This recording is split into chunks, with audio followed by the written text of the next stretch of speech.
Hello friends. मैं हूं आपके सामने गौरव मिगलानी। इस वीडियो में अब हम जो चैप्टर कंटिन्यू लेके चल रहे हैं दैट इज कैश बुक। तो कैश बुक के अंदर हमको अभी स्टडी करना होगा कि कैश बुक का क्या मीनिंग है, कैश बुक की क्या इंपॉर्टेंस है। देन उसके बाद हमको स्टडी करना होगा कि कैश बुक को हम सब्सिडरी बुक और प्रिंसिपल बुक भी क्यों कहते हैं। तो ये टॉपिक्स स्टार्ट करने से पहले मैं आपको फिर से रिक्वेस्ट करना चाहता हूं कि ये फर्स्ट वीडियो आप जरूर देखिए, जिसके अंदर मैंने आपको बता दिया था कि आखिर सब्सिडरी बुक्स को हम मेंटेन क्यों करते हैं और सब्सिडरी बुक्स को मेंटेन करने के क्या एडवांटेजेस हैं। क्योंकि अगर आप ये टॉपिक देख लेते हैं तो आगे का जो चैप्टर है हमारा वो आपके लिए समझना और भी ज्यादा ईजी हो जाएगा। आपको काफी सारे क्वेश्चंस के आंसर इस वीडियो में मिल जाएंगे और आपका लगभग पूरा चैप्टर क्लियर ही हो जाएगा कि पूरे चैप्टर के अंदर आखिर हम क्या करने वाले हैं और आखिर क्यों करने वाले हैं। देखिए, अब हम बात करते हैं कैश बुक की। सबसे पहले हमारे पास है कैश बुक का क्या मीनिंग है। तो उससे भी पहले मैं आपको बताऊंगा कि कैश बुक आखिर हम मेंटेन क्यों करने वाले हैं।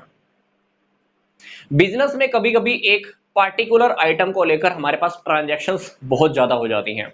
मान लीजिए आपकी एक दिन के अंदर परचेज की एंट्रीज बहुत ज्यादा होती हैं, परचेज आप बहुत ज्यादा करते हो। आप सोचकर देखो, आपके दिन के अंदर परचेज बहुत ज्यादा होती हैं, तो अगर आप परचेज की काफी सारी एंट्रीज जर्नल में लिखो तो जर्नल में क्या होगा, परचेज की एंट्रीज तो आप लिख ही रहे हो जो कि बहुत ज्यादा है। जर्नल में कुछ और एंट्रीज भी होंगी, सेल्स की, सेल्स रिटर्न की, कभी कैपिटल लगाई, कभी ड्रॉइंग हुई, कभी किसी को सैलरी दिया, कभी किसी को रेंट दिया, कुछ एक्सपेंसेस हो रहे हैं, तो वहां पर क्या हुआ, काफी सारी एंट्रीज तो परचेज की हैं, बाकी एंट्रीज छोटी छोटी हैं। अब आपके पास एक सोल्यूशन और है, एक समाधान आपके पास और है। आप जर्नल में छोटी छोटी एंट्रीज कर लीजिए।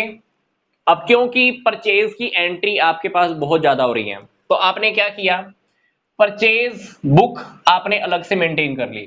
इस परचेज बुक के अंदर आपने सारी परचेज की एंट्री अलग से लिख दी और परचेज को छोड़कर जितनी भी आपकी छोटी छोटी ट्रांजैक्शंस हो रही हैं वो सारी छोटी छोटी ट्रांजैक्शन आपने कहां पे लिख दी, जर्नल में लिख दी। उससे क्या होगा कि आपको बहुत इजी हो जाएगा, आपको हर रोज ये पता चल जाएगा कि रियलिटी में मैंने परचेज कितनी की है।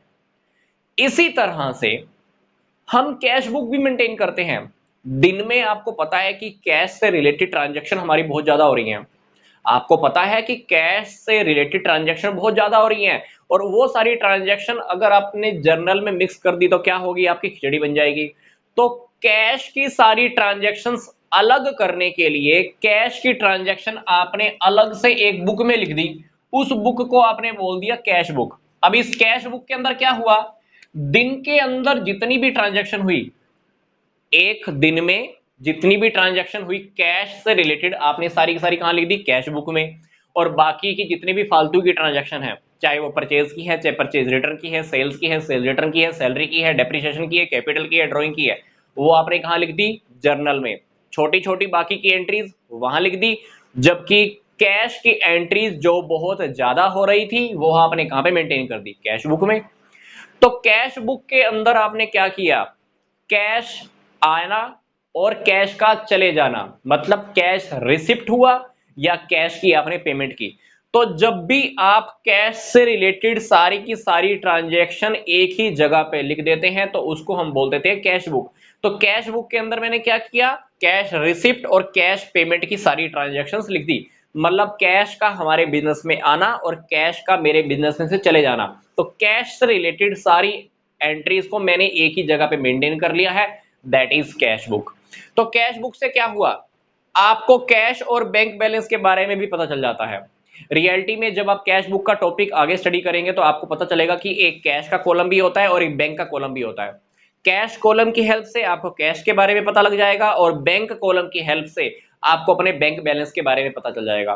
तो डेफिनेटली कैश बुक आपकी बहुत हेल्प करती है, इसकी हेल्प से हमें कैश और बैंक बैलेंस के बारे में बहुत आसानी से पता चल जाता है। कभी भी किसी भी वक्त आपको अभी तुरंत ये पता करना है कि मेरे पास कैश कितना है तो आपको पता चल जाएगा, बैंक बैलेंस पता करना है तो आपको ये बात भी तुरंत पता लग जाएगी। तो डेफिनेटली डेली रूटीन के अंदर जितना पैसा आपके पास आता है, जितना पैसा आपके पास जाता है, ये सारी इंफॉर्मेशन आपको कैश बुक के हेल्प से मिल जाती है। प्लस कैश बुक आपको क्लोजिंग बैलेंस भी बता देता है। आप अकाउंट तो मेंटेन करोगे क्योंकि आप कैश बुक तो बनाओगे, कैश बुक के अंदर हमारे कॉलम भी लगेंगे, एक तरफ तो आएगा आपका पैसा और एक तरफ से आपके पास से पैसा जाएगा, तो डेफिनेटली क्या आपको क्लोजिंग बैलेंस पता लग जाएगा। कैश बुक एक कैश अकाउंट का काम भी करता है। Yes, cash book cash account की तरह ही काम करता है। तो जब भी आप कैश बुक बनाओगे तो आपको क्लोजिंग बैलेंस कभी भी पता चल जाएगा। आपको रात को सोने से पहले ये पता करना है कि मेरे पास कैश कितना है, आपको पता चल जाएगा।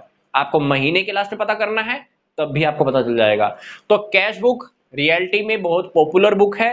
जितनी भी ऑर्गेनाइजेशंस हैं, चाहे वो छोटी है चाहे वो बड़ी है, सभी प्रकार के संगठन जितने भी कंसर्न हैं, ये सभी इसको फॉलो करते हैं कैश बुक को, क्योंकि उनको पता है कि हमारी कैश की ट्रांजैक्शन दिन के अंदर बहुत ज्यादा होती हैं, तो वो नहीं चाहते खिचड़ी बनाना, तो वो कैश बुक के अंदर ही सारी की सारी कैश की ट्रांजैक्शन कर लेते हैं।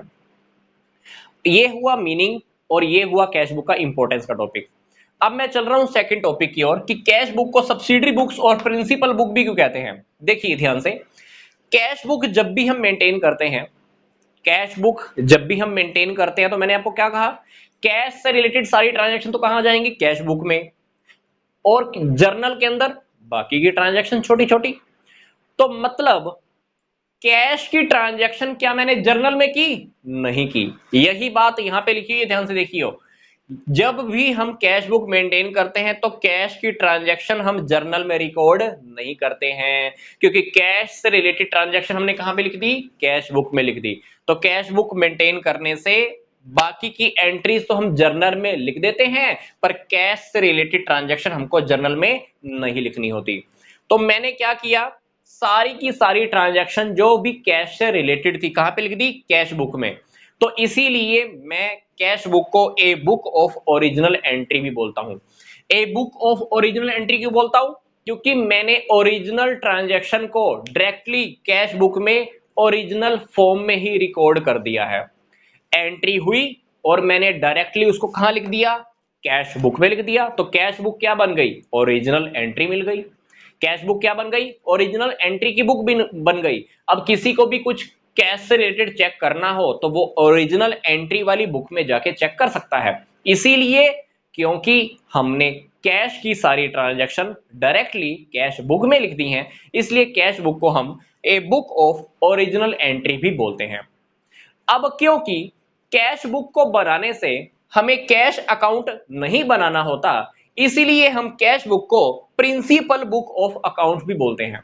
प्रिंसिपल बुक्स ऑफ अकाउंट, क्योंकि जर्नल में जितनी भी आप एंट्रीज करते हो उसका आपको अलग से लेजर रेडी करना होता है, जबकि कैश बुक को बनाने के बाद आपको कैश अकाउंट नहीं बनाना होता। तो कैश बुक आपकी ओरिजिनल बुक भी हो गई और कैश बुक आपकी प्रिंसिपल बुक भी हो गई। यस, प्रिंसिपल बुक क्यों, क्योंकि आपको लेजर का काम भी आपका कैश बुक ने ही पूरा कर दिया। तो ये था हमारा छोटा सा टॉपिक जिसके अंदर हमने स्टडी किया कैश बुक का क्या मीनिंग है, क्या इंपॉर्टेंस है। देन हमने देखा कि कैश बुक को हम सब्सिडरी बुक भी बोलते हैं और प्रिंसिपल बुक भी बोलते हैं। तो मिलूंगा मैं आपको नेक्स्ट वीडियो में, इस चैप्टर को हम आगे और कंटिन्यू करेंगे। तो यहां तक का वीडियो देखने के लिए आपका धन्यवाद।